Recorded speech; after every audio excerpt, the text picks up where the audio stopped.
Queen of all media na si Kris Aquino, pinabulaanan ang chikang ikakasal na raw siya sa kanyang jowang doktor.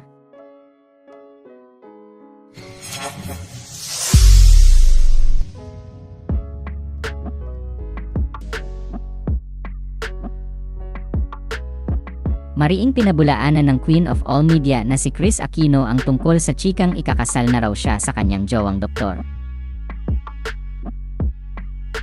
Ang claim kasi ng post sa Philstars Daily sa Facebook, super private raw ang magiging kasal nina Kris Aquino at ng kanyang jowang doktor. Makikita rin sa naturang post ang litrato ng venue na punong-puno ng mga halaman at damo. Sa post ng dating entertainment editor ng isang tabloid na si Dindo Balares sa kanyang social media account, sinabi niyang nakatanggap siya ng sunod-sunod na messages at link ng post na ikakasal daw si Kris Aquino sa boyfriend nito. Sinabi rin ni Dindo na nagtatanong ang media friends niya kung totoo o hindi ang naturang balita, kaya naman sinabi ni Kris sa chat nila ni Dindo na fake news ang chikang iyon. Ayon kay Kris, sobrang allergic siya sa mga dahon ng puno at dalawa sila ng anak niyang si Bim na may asthma kaya hindi niya pipiliing ikasal sa outdoor venue na punong-puno ng halaman.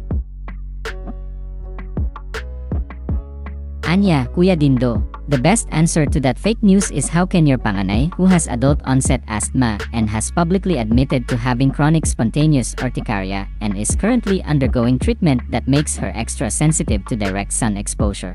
And as you yourself know, sobrang allergic ako sa mga dahon ng puno, trigger ng allergic rhinitis and asthma for me, especially grass as in damuhan.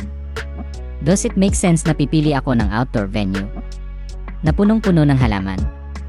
Hindi lang ako ang may asthma, si Bim also has asthma.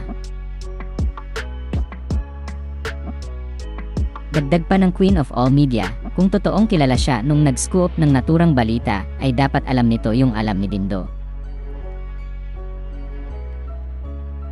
Ibinunyag ni Kris na hindi friend ng respiratory system niya ang mga puno at damo, at kahit astroturf ay bawal sa kanya dahil maraming alikabok na pwedeng makolekt. Sa huling bahagi ay sinabi ni Kris na dapat maniwala lang ang publiko kung si Dindo o si Ogie Diaz ang mag-giveaway na blind item. Samantala, nabanggit sa ulat ng bandera na ang bagong jowa ng Queen of all media ay si Dr. Michael Padlan na nagsiserbisyo sa Makati Medical Center.